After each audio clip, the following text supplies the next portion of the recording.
Assalamualaikum warahmatullahi wabarakatuh. Perkenalkan, nama saya Ifrahul Halimatur Rasyidah dari program studi ilmu Al-Quran dan Tafsir kelas B, NIM 21102053. Di sini saya akan menjelaskan hasil resume saya sebagai tugas akhir mata kuliah studi Al-Quran.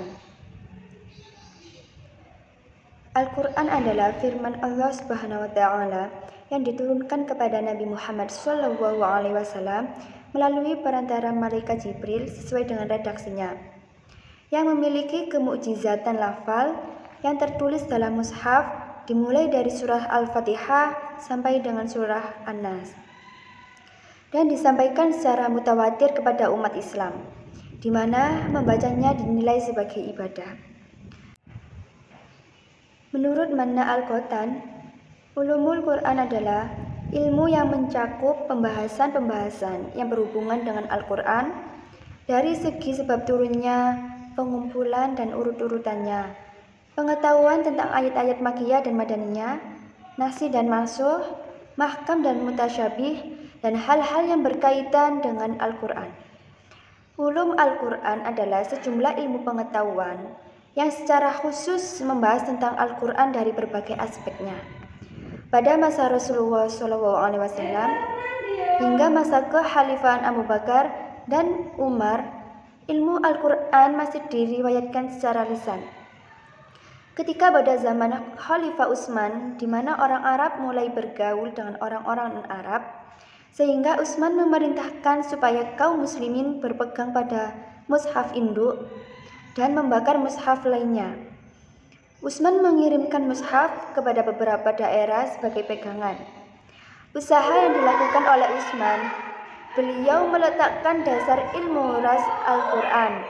Selanjutnya, pada masa kekhalifahan Ali bin Abi Thalib, beliau telah memerintahkan Abu al-Aswad al-Duwali untuk meletakkan kaedah-kaedah bahasa Arab. Usaha yang dilakukan oleh Ali tersebut dipandang sebagai peletakan dasar ilmu i'rab Al-Quran. Pada abad kedua Hijriah, upaya pembukuan ulum Al-Quran mulai dilakukan. Namun, pada masa ini, perhatian ulama lebih banyak terfokus pada tafsir. Di antara ulama tafsir pada masa ini adalah Sufyan Tsauri, Sufyan bin Uyainah, abad ketiga Hijriah. Muncullah Muhammad Ibnu Jarir Al-Tabari yang menyusun kitab tafsir yang bermutu karena banyak memuat hadis-hadis sahih ditulis dengan rumusan yang baik. Pada abad keempat Hijriah lahir beberapa kitab ulum Quran seperti Ajaib Ulum Al-Quran karya Abu Bakar Muhammad Ibnu Al-Qasim Al-Anbari. Dalam kitab ini dibahas tentang kelebihan dan kemuliaan Al-Quran, turunnya Al-Quran dalam 7 huruf, penulisan mushaf, jumlah surah, ayat dan kata dalam Al-Quran. Dan para ulama lainnya menyusun kitab, yaitu Kitab Al-Muhtasan fi Ulum Quran dan kitab lainnya. Pada abad ke-5 Hijriah muncullah Ali bin Ibrahim Ibnu Sa'id Al-Hufi yang menghimpun bagian-bagian dari ulum Al-Quran dalam karyanya Al-Burhan fi Ulum Al-Quran. Beliau membahas Al-Quran menurut suruh dalam mushaf. Selanjutnya, beliau menguraikannya berdasarkan tinjauan Al-Nahwu dan Al-Lughah. Kemudian, mensyarahnya dengan tafsir bi Al-Masur dan tafsir bi Al-Maqbul. Lalu dijelaskan pula tentang waqaf, aspek qiraah. Pada abad ke-6 Hijriah, Ibnu Al-Jauzi menyusun kitab Funun Al-Finan fi Ulum Al-Quran dan kitab Al-Mujtaba fi Ulum Ta'alaq bi Al-Quran. Selanjutnya disusun oleh Alamuddin Al-Sakhawi pada abad ke-7 Hijriah dengan kitabnya yang berjudul Jamal Al-Qura wa Kamal Al-Iqra. Kemudian Abu Syamah menyusun kitab Al-Mursyid Al-Wajid fi ma yata'allaq bi Al-Quran Al-Aziz. Pada abad ke-8 Hijriah, Al-Zarkashi menyusun kitab Al-Burhan fi Ulum Al-Quran. Lalu pada abad ke-9 Hijriah, Jalal al-Din Al-Bukhni menyusun kitab Mawaqi Al-Ulum fi Mawaqi Al-Nujum. Pada masa ini pula Jalal al-Din Al-Sayoti menyusun kitab Al-Tahbir fi Ulum Al-Tafsir dan kitab Al-Iqtan fi Ulum Al-Quran. Penghujung abad ke-13 Hijriah hingga saat ini, perhatian ulama terhadap ulum Al-Quran bangkit kembali. Pada masa ini, pembahasan dan pengkajian Al-Quran tidak hanya terbatas pada cabang-cabang ulum Al-Quran yang ada sebelumnya, melainkan telah berkembang seperti menerjemah Al-Quran ke dalam bahasa asing. Juga telah disusun berbagai kitab ulum Al-Quran. Ali bin Ibrahim ibnu Sa'id al-Hafi dengan karyanya Al-Burhan fi Ulum Al-Quran, Ibnu Al-Jauzi dengan karyanya Funun al-Afinan fi Ajaib Ulum dan Al-Mujtaba fi Ulum Ta'ala bil Quran. Yang ketiga, Abu Syahma dengan karyanya Al-Mursyid Al-Wajiz fi ma yata'allaq bi Al-Quran Al-Aziz, dan terdapat tokoh-tokoh lainnya. Kitab yang paling terkenal adalah Al-Sayuti dengan kitabnya Lal-Iqtan. Kitab ini terdiri atas 2 juz dan membahas 80 jenis ulum Al-Quran. Begitu pula Al-Zarkashi yang lebih dahulu dari Al-Sayuti. Dalam kitabnya Al-Burhan fi Ulum Al-Quran yang terdiri dari 4 jilid, beliau membahas 47 jenis ulum Al-Quran. Makkiyah dan Madaniyah. Makkiyah adalah yang diturunkan sebelum hijrah turun di Mekah. Dari segi sasaran, Makkiyah ditujukan kepada penduduk Mekah. Madiyah adalah yang diturunkan sesudah hijrah, yang turun di Madinah, yang seruannya ditujukan kepada penduduk Madinah. Beberapa kekhususan kandungan ayat-ayat Makkiyah yaitu adalah menekankan seruan kepada 1. Tauhid, beriman kepada risalah Nabi dan hari kiamat dengan segala kenikmatan surga dan kepedihan neraka. 2. Seruan untuk menegakkan prinsip-prinsip dasar ibadah, muamalat dan akhlak mulia, seperti perintah ditegakkannya sholat 5 waktu, diharamkannya memakan harta anak yatim, dilarangnya sikap sombong dan sebagainya. Yang ketiga, banyak menceritakan kisah-kisah Nabi terdahulu, perjalanan dakwah mereka, serta tantangan yang dihadapi. Dialog antara mereka dengan kaumnya, siksaan yang dialami kaum mereka yang ingkar dan durhaka. Semuanya untuk dijadikan pelajaran agar mereka tidak mengulangi kesalahan umat terdahulu dan mengikuti petunjuk yang benar dari seorang nabi utusan Allah. Yang keempat, menggunakan bahasa yang singkat dan tajam. Sangat cocok untuk kaum yang sombong dan tidak mau menerima kebenaran. Adapun kekhususan kandungan ayat-ayat Madaniyah adalah 1. Berisi ajaran-ajaran tentang hukum-hukum Islam dalam urusan ibadah, muamalah, hukum pidana, faraid, jihad dan sebagainya. 2. Berisi informasi tentang masalah kaum munafik dengan menyingkap segala kelicikan, penipuan dan langkah-langkah mereka yang membahayakan umat Islam.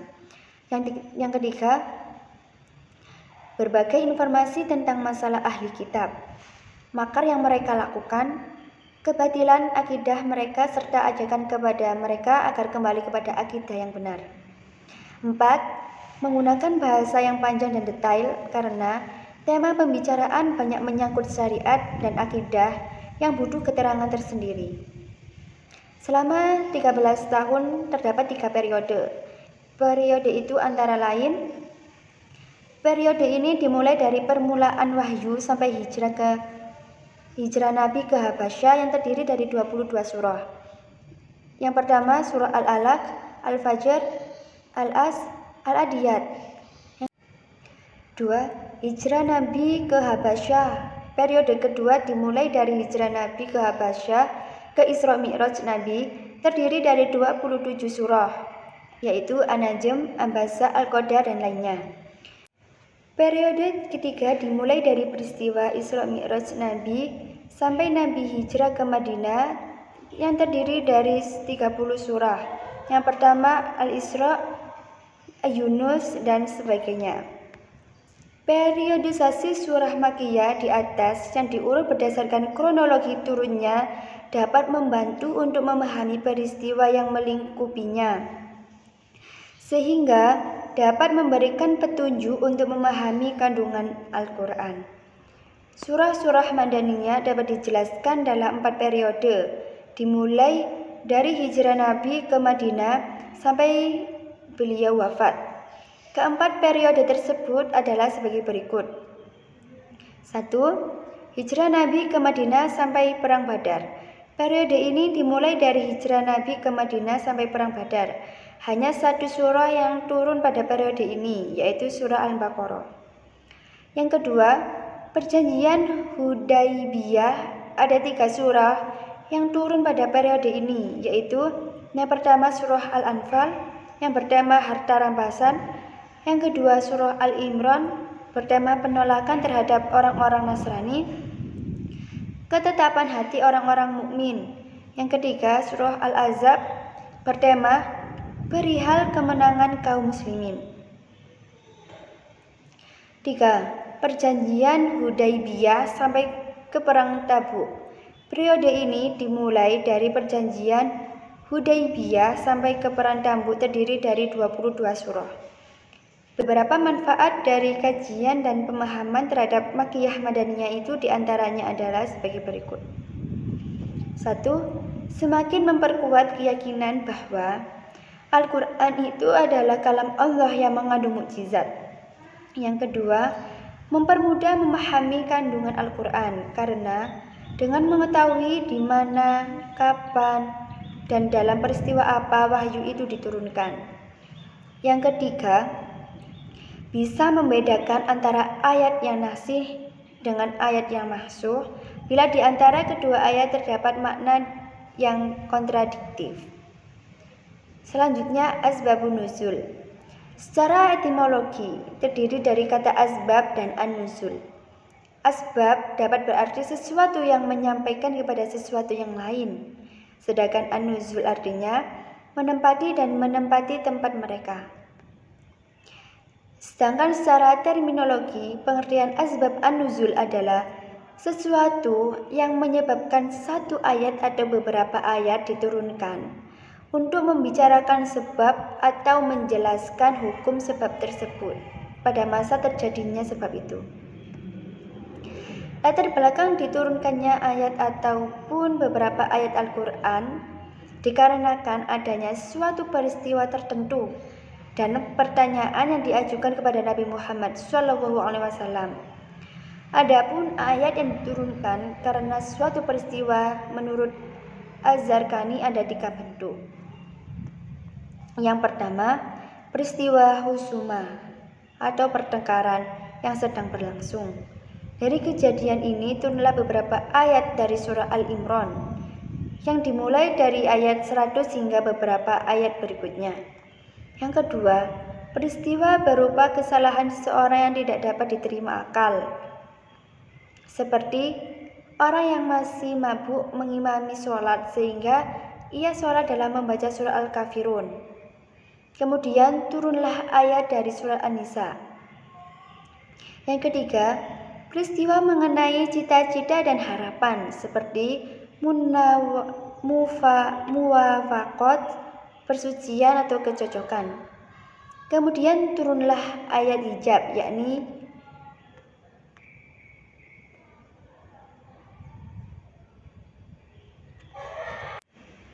ketiga, peristiwa mengenai cita-cita dan harapan seperti muwafaqat, persucian, persesuaian, dan kecocokan.